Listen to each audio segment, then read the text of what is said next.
여러분의 구독은 영상을 제작하는 데 큰 힘이 됩니다. 영상을 보시기 전에 구독과 좋아요 꼭 부탁드리겠습니다.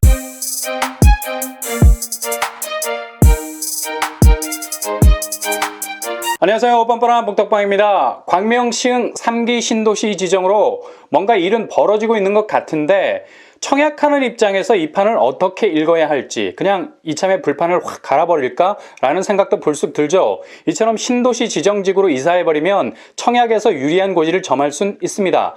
대규모 택지개발지구여서 당해 30%, 경기도 20%, 서울 수도권 50% 지역 안배 비율 안에서 최소 3번의 기회를 가져갈 수 있기 때문이죠. 그래서 마음이 심란한 겁니다. 이거 해야 돼 말아야 돼. 근데 뭘 알아야지 할지 말지가 결정이 되죠. 우르르 남들 가니까 나도 친구 따라 강남 가면 안 돼? 요새는 다 돼. 친구 버리고 강남 가야 생존할 수 있는 시대야.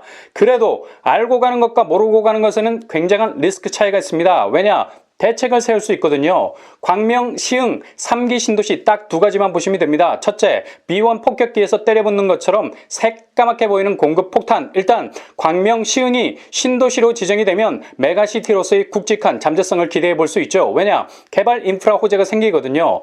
이렇게 정부가 주도해 나가는 개발은 민간 재개발처럼 중간에 엎어지는 위험이 별로 없습니다. 이게 개발 이익을 위한 그림이 아니라 정책을 위한 청사진이기 때문에 쉽게 바뀌지를 않지. 그러니 엔진점화가 되면 일단 최소한 궤도는 벗어날 수 있는 추진력이 있다는 겁니다. 근데 광명 시흥은 이미 미니 신도시 조성지역이라 불릴 만큼 수많은 재개발이 진행 중에 있습니다. 민간 재개발 진격의 거인, 우리가 사랑하는 광명 뉴타운 1에서 16 구역까지 25,883가구, 이게 다가 아니죠. 철산주공 4, 7, 8, 9, 10, 11단지 정비사업 5,255가구 앤드 광명 하안 2 공공택지지구 4,920가구 더불어 광명 시흥 R&D 주거단지 4,800가구 덧붙여 이번에 3기 신도시로 지정된 광명동, 옥길동, 과림동 인근에 7만 가구 단순 합산만 해도 11만 가구 공급이 이루어진다는 얘기죠. 정말 엄청난 규모입니다. 신도시와 뉴타운 그리고 재건축 단지들이 쏟아내는 공급 규모는 광명 시흥 인근의 집값에 상당한 하방 압력을 줄 가능성이 높습니다. 당장에 광명 뉴타운 입주권 가격이 하락하는 건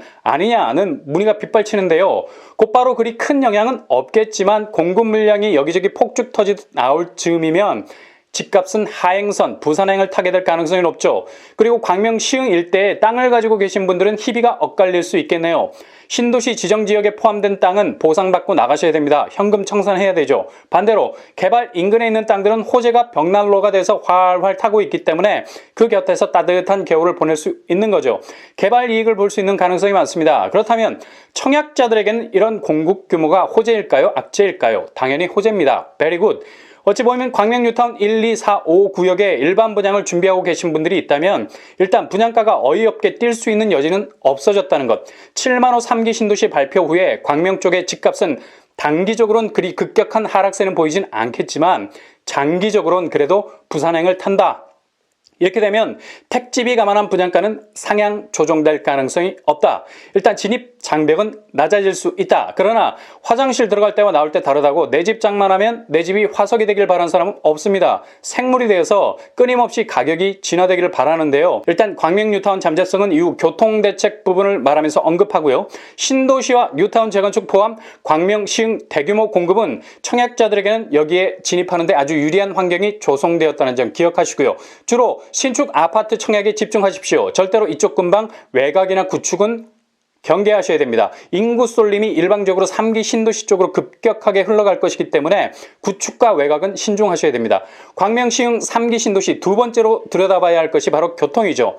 이번 광명 시흥 3기의 가장 중요한 교통축은 바로 남북 방향으로 관통하는 도시철도 계획입니다. 이게 제대로 연결이 돼야 지하철 1, 2, 7호선 그리고 신안산선, GTX-B와 연계가 될 수 있습니다. 북쪽으로 신도림, 동쪽으로 광명, 남쪽으로 학원으로 이어지는 메인스트림 라인을 놓겠다는 계획을 세우고 있죠. 이 계획이 제일 먼저 이루어져야 하는 이유는 지금도 교통정체가 극심한 상황인데 향후 11만 가구 정도의 아파트가 들어서게 되면 그야말로 교통 상황은 임계점에 이를 가능성이 높습니다. 대부분 신도시 개발이 되고 입주가 되는 시점에서 그곳 입주민들이 가장 큰 고통을 느끼는 부분이 바로 교통 아닙니까? 교통 호재 한다고 하는데 해야 하는 거지, 된다고 하는데 돼야 되는 거지, 이런 기다림으로 10년째 교통 오지라는 오명을 벗지 못한 곳이 바로 위례 아닙니까? 초기에는 트램, 신사선, 위례, 과천선 거의 크리스마스 트리였습니다.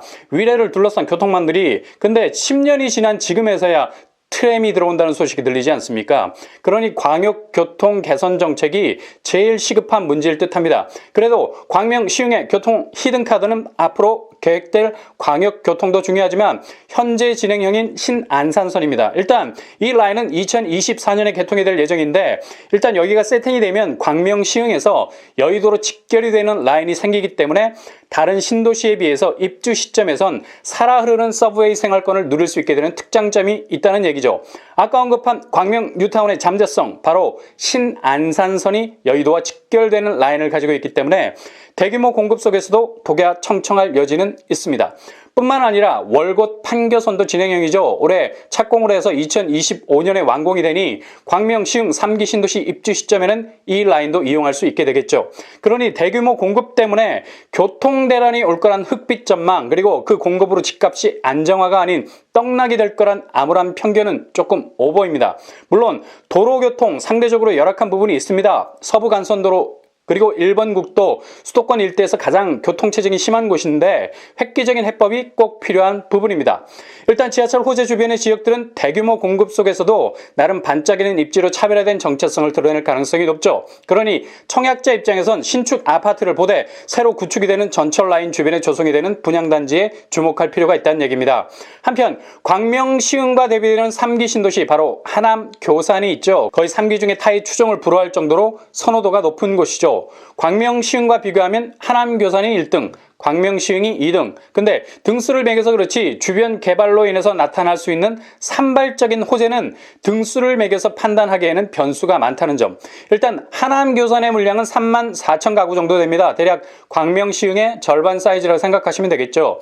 광명, 시흥은 신도시 뉴타운 재건축 단지 포함 11만 가구가 포진이 돼 있는데 하남은 위례, 가밀, 감북, 강일, 미사가 버티고 있죠. 새로 조성된 택지지구 다수가 포진해 있습니다.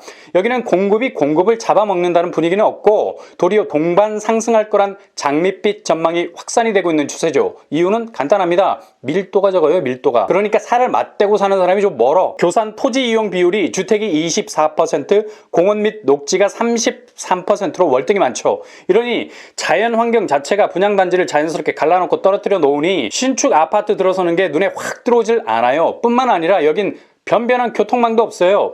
광명, 시흥보다 훨 뒤떨어진 교통신경망을 가지고 있죠. 현재 진행형 지하철 라인이 없는데 그럼에도 불구하고 하남, 교산이 주목을 받고 있는 이유는 도로망이 괜찮습니다. 광명, 시흥의 수건 사업이 정체가 심한 도로망 확충이라면 하남, 교산은 지금 외곽순환고속도로, 중부고속도로가 지나갑니다. 물론 뭐 여기도 막혀요. 그리고 하남, 서하남 IC 통해서 고속도로 진출이 쉬운 편이죠. 광명, 시흥과 완전 반대적인 모습을 가지고 있습니다. 근데 교통 호재가 하나 있죠. 3호선 연장, 이게 결정타. 송파, 하남 간 도시철도 건설인데 3호선 오금역에서 연장, 가밀지구를 거쳐서 5호선 하남 시청까지 직결이 됩니다. 이건 100% 추진되는 사업. 이게 하남, 교산을 위로 밀어올린 요인 중에 하나죠. 그래서 교산은 환승 없이 서초, 강남까지 원스톱으로 갈 수가 있습니다. 그리고 역을 한 군데만 꽂아놓은 것이 아니라 순서대로 3개를 꽂아준다는 계획을 가지고 있습니다. 이게 하남, 교산이 3기의 본자 자리에 앉을 수 있게 한 요소입니다. 자, 그렇다면 내가 3기 신도시의 목표를 두려하는 청약자라면 어디로 가야 할까? 일단 사전 청약은 그곳에 살기만 하시면 됩니다. 거주 요건은 본 청약 때까지만 채우면 되니까 이사 계획을 세우셔도 된다는 얘기죠. 광명은 투기과열지구라 본 청약까지 2년, 시흥은 조정지역이라 본 청약까지 1년을 채우시면 됩니다. 그래서 하남, 교산은 올해 말 사전 청약이 시작되고 광명, 시흥은 2023년에 시작이 됩니다. 근데 하남, 교산은 공공 민간 분양 비율이 정확하게 나오지 않았죠. 이게 조금 불안한 측면이 있어요. 나는 민간 가고 싶은데 공공 분양이 죄다 나와버릴 수도 있으니. 반면 이번에 광명, 시흥은 35% 공공임대, 25% 공공 분양, 40% 민간 분양으로 가이드라인을 딱 잡아놨습니다. 공공 민간 선택지에 따라서 갈 수 있다는 얘기죠. 그리고 이번에 주택법이 바뀌면 이사대책 이후 택지지구가 정해진 곳에는 공공 분양 8호제곱 이하에서 50%가 일반 분양 물량으로 잡히죠. 이 중 30%가 추첨제로 바뀌게 되죠. 그리고 9억 초과 주택이라도 소득 기준 적용이 안 됩니다. 공공분양에서. 이게 광명시흥에 딱 적용이 된다는 겁니다. 하남교산보단 유리할 수 있는 시스템이죠. 그리고 특공으로 도전하실 땐 광명시흥, 하남교산 공통적으로 신혼특공 다전형, 신혼희망타운은 거주기간이 배점에 영향을 미칠 수 있으니 이 점 유의하시기 바랍니다. 광명시흥 아직 멀었습니다. 그러나 사전청약은 2023년이기 때문에 지금 움직이셔도 늦지 않았고요. 하남교산 역시도 사전청약까진 거기에 살기만 하면 되니까 이 점 유념하셔서 둘 중 한 곳으로 방향을 정하시면 되겠네요.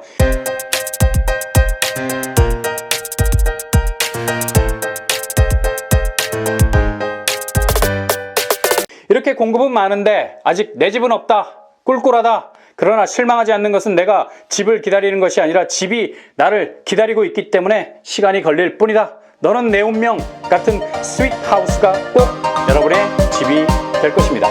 파이팅! 이상으로 뻔뻔한 먹덕방을 마치겠습니다. 구독과 좋아요 부탁드립니다. 감사합니다.